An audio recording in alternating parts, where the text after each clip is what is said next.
appreciate being invited, getting to come out. Thanks so much for including me, Bob. You might regret it later. But what I love about coming out to CTNS is you always know that your presentation will need to be cut at least in half. So I decided to call this Which Autogen, Whose Incompleteness? So if you know Alistair McIntyre's book, Whose Justice, Which Rationality? It's a little bit of a play on his title. McIntyre argued that the incompatibility of practical reasoning in Hume and Aristotle stemmed from underlying differences in their conceptual schemes. And in short, differing accounts of justice arise from different assumptions about giving a rational account of the world. So, Terry's book, Incomplete Nature, is a dense, winding text with its broadest implications making a claim about a distinctive rational account of examining parallelism in phenomena that are wildly different in scale and complexity. So, I want to take a cue from McIntyre. What I want to examine is how the novel ways Incomplete Nature offers for rationally conceptualizing phenomena in the world, how does that necessitate an incompatibility with particular metaphysical frameworks? So, I'm going to do two parts, hopefully. The first one is to look at the real strengths of Incomplete Nature, particularly with autogenesis as a model of teleodynamics. And I think Terry and I have covered that well, and I'm going to try and do it in a little bit of a different sense. Right? So one half is teleodynamics.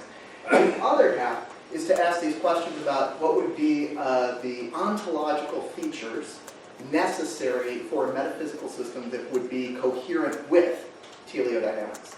And I think I'm going to do it in a little bit of a different way than what you all have offered. I hope so. Although I think there are going to be a lot of parallels in terms of how that's set up. So, to me, the striking aspect of the autogen is that it's an example of teleodynamic processes that can be generalized.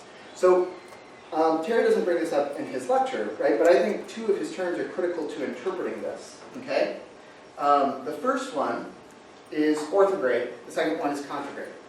So, orthograde change is simply spontaneous, natural tendency to change irrespective of external interference. Contragrade changes are the opposite. They're changes in the state of a system that must be extrinsically forced because they run counter to orthograde tendencies. So, it's a little small, I hope you can see it, right? But basically what ends up being set up here is a system of interrelated dynamics. You can begin with homeodynamics, two processes that are orthograde. Insofar as there's a reciprocal linkage, the orthograde features of each is made contragrade, and you get a morphodynamic. Pretty simple. Then you can do the same thing with morphodynamics. Orthograde morphodynamic tendencies are reciprocally linked to one another. They each become contragrade, and you have teleodynamics. Okay? And its root, I think it's really something that simple, which is, to my mind, a little miraculous. It's the contragrade reciprocal linkage that allows Terry to suggest that phenomena as diverse as the autogen, information generation, signification, interpretation, consciousness, selfhood, could all be understood as possessing a certain parallelism. Okay? So in something startlingly more specific than a Hegelian Aufhebung, but something Hegel I think would be quite proud of, I think Terry seems to be suggesting that the relative stability generated by a teleodynamic process, like a teleodynamic process, allows it to appear to be homeodynamic, such that the higher level orthograde stability might be the fodder for a new, more complex teleodynamic to emerge based on it. So, what the heck does that mean? In a sense, once you get something that's teleodynamic, you can treat it as though it's a new homeodynamic. The orthograde-contragrade cycle kicks in again, creating another level of morphodynamics. Two morphodynamic processes, again, reciprocally linked to each other, limiting the orthograde tendency, making it contragrade, and then you get a new teleodynamic phenomenon. The process is iterative. It can run infinitely, potentially, with these three concepts. Now, Terry did that a while ago, so now my question is, now what? Right? This is a really interesting model, and Terry's big claim is that the autogen is a potentially testable model. Right? This is what really separates that. incomplete nature from sort of other projects in emergence theory. So I have 3 questions that I sort of noticed from the presentation that you gave that are a little different from what the model that you have in chapter 10 looks like in the book. So if you want to ignore these questions, you can, but I'm interested in them and I get to ask. So the first one is, there's a change to the synthesis and decomposition in the abstract reaction diagram. It's not just A plus B leads to C, there's now a reverse as well, so that there's decomposition as well as synthesis, which I'm assuming is a function of making the model testable. Okay. You also add what I like to call the mysterious letter G, which in the initial diagram was never there. F was simply self-containing. Now G is a self-containing feature, and I'm wondering if this is also a feature of making it more testable, in which my question is, why? And then, which autogen are we going to talk about, right? What are the best candidate autocatalytic sets, autocatalytic reactions, right, or reactants to make this in a lab or to find it, which we were talking about a little bit last night, but I think is pretty interesting. So, 3 questions about the sort of wider project of the testability of the project. It's sort of distinct to that issue. So now I want to flip over to the ontology side. Okay? And I want to start there by questioning some of the tacit assumptions that are made clear in the introduction to the presentation by Terry and Ty. So I agree. There's not an effort in incomplete nature to do the metaphysical foundation. Okay? Incomplete nature presents itself as a conceptual approach to issues in emergence and teleology, information and sentience, and it's quite novel. I think it's pretty widely overstated, though, to suggest that the current and dominant approaches to metaphysics are so easily reduced to Cartesian mechanism or pan-experientialist process perspectives. We need a little bit of nuance there. Those may be populist, but I'd hardly describe them as dominant in the field of philosophy or theology. So by the end of the paper, right, we've sort of moved towards dualism, physicalism, idealism, neutral monism, but I think even this is still a little bit too schematic. So, that said, I want to be more generous and sort of work with where you go, because I would agree that your understanding that the heuristic and historical effect of Descartes' thinking on these matters is vast. So the Cartesian question posed by Tilly, okay, and Ty, how can an extensionless mode of being affect the causality of extended beings, has been widely influential. I just say it's a bad metaphysical question.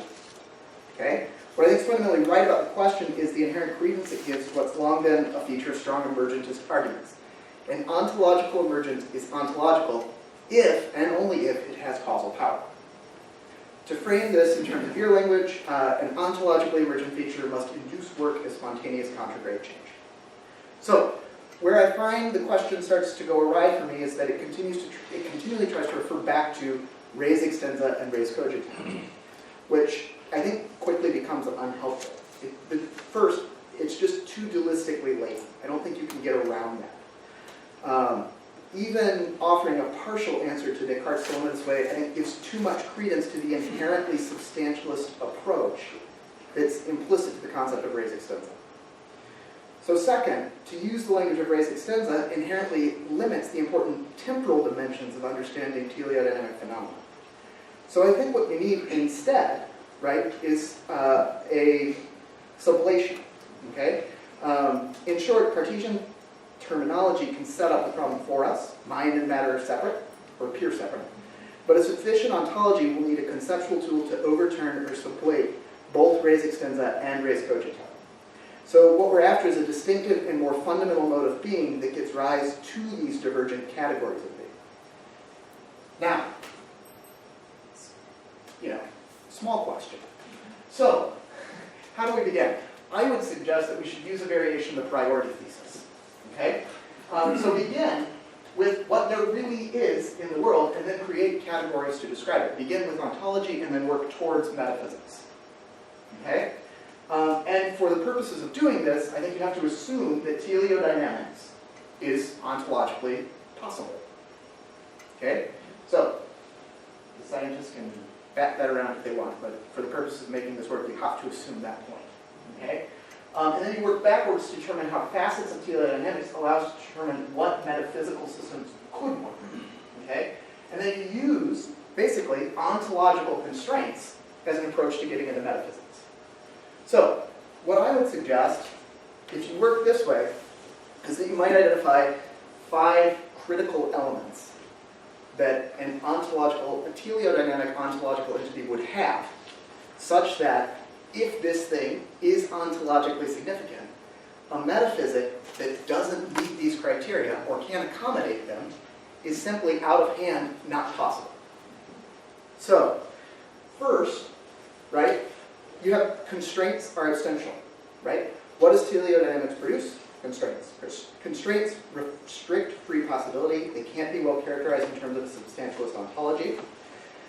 You can't have a something or a nothing, but neither a something nor a no thing. Okay? So one way of theologically conceptualizing this would be to say constraints are meon, not ukon. Okay? Any form of reductive materialism would now be squarely out of bounds, which I think is pretty self-evident, hopefully. So the second thing is that with new teleodynamic processes, new constraints are generated. And the new constraints introduce new causal power into the set of things that philosophically we might claim to exist. So whatever metaphysical system you're going to have can be made concordant to teleodynamics. It has to acknowledge that new stuff, ontologically new, not just epistemologically more complex, has to be able to come into existence. And this makes it very difficult to square teleodynamics with any metaphysic that requires critical features to be present, at least potentially, across the entire spectrum of being. If you can't get ontologically new stuff, this is a problem. Okay? I think the third thing is that you have a sense of emergent aboutness, or selfhood, that starts to come about with teleodynamics, which we've talked about, so I'm going to sort of skip over this. But I think basically the emergent aboutness sort of takes off of the table any sort of process metaphysics. Because anything below teleodynamics isn't going to have that sense of emergent aboutness. So fourth, I think the constraint model that you've set up in teleodynamics shifts the parts. So the parts within the context of the whole are not like the parts when they're not in the context of the whole. They shift from orthograde to contragrade. So whatever system you have has to be able to deal with, I'm sorry for the technical term, but dialectheistic paradoxes. Basically, the Liar paradox. Okay? If it can't deal with the Liar paradox, it won't possibly work. The fifth thing is that teleodynamic phenomena is nothing more than the morphodynamic parts that constitute it. So a concomitant ontology has to describe the fundamental change in the parts. So whatever ontology gets adopted in the metaphysical system that would deal with it, it has to describe what I would call the transversal communication between the morphodynamics, right? The protensional and retensional elements. So, with an autogen, this is easy to see, right? Self-containment prevents the autocatalytic cycle from exhausting its reactants, while the autocatalytic cycle makes sufficient substrate in a limited space available for self-containment. You capture this relationship, and that requires rejecting any ontology that's synchronic or static, without fail. Okay? So what counts as being ontologically fundamental has to contain temporal breadth within the ontology. If it's not in the ontology, it's not actually meeting the needs of teleodynamics. So, I think this is the hardest one to conceptualize, because we tend to put time as a separate concept that then runs on substantial being. This is putting time within the notion of ontology itself. That's pretty complex. It requires, at the very least, that you have direction-oriented time. There's some guy, Bob Russell, who wrote a book about something like that. It took him a little while. Might be helpful here. But I want to offer a different metaphor. I want to consider thinking about this temporal depth the same way that you would think about musical notes in a phrase. So, if I hum you a note, you have no context to it. But if I hum the note in the context of the phrase, bum bum bum bum bum bum bum bum bum bum bum, good old Mendelssohn. If I hum the note in the context of the phrase, something changes fundamentally about the context of the note. This is the sort of issue that we have to be able to account for in terms of temporal depth. Okay? So, being quick, I want to hit very quickly the sort of three big points that I think come out of this. Okay? So the first one is that you have to simply assume, if you're going to do this metaphysics, that teleodynamic phenomena are ontologically significant. Assumption number one. If you don't do that, this is a very different conversation. The second thing is, I don't think that necessitates a metaphysics of incompleteness. I think it necessitates that the ontological entity is incomplete, but the metaphysics may be different. The third thing would be, when you work from ontology to metaphysics, it allows for a metaphysical agnosticism. And I think this is inherently advantageous for theologians working on your work. Because what I can do is not have to ascribe myself to a particular metaphysical system, metaphysical incompleteness in this case, in order to make use of your work. Now there are lots of metaphysical positions I cannot take, given the 5 criteria that we've set out. But I think there are more metaphysical positions than just incompleteness, by which a theologian could incorporate these categories. At the very least, certain features of Aristotelianism, which I think you all have sort of laid out, would work. And I would argue that modes of phenomenology would work equally well, depending on which one you want to sort of pick and how it's constructed, because it meets these 5 criteria. I think you could also look for other metaphysical systems that would meet these 5 criteria as well. And insofar as they could do that, it would work. The key here would be, is my list complete? My guess is it's not.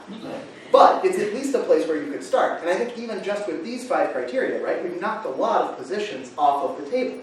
So you couldn't be a reductive materialist, any form of eliminativism, a pan-vitalist, a pan-experientialist. You've probably knocked out most forms of classical realism or classical idealism insofar as they rely on re cogitans or re extensum. Now, that's a pretty good list that you've knocked out of the park already. The question would be, can you narrow this down even further such that you would continue to work by constraint to eliminate metaphysical systems? Thanks.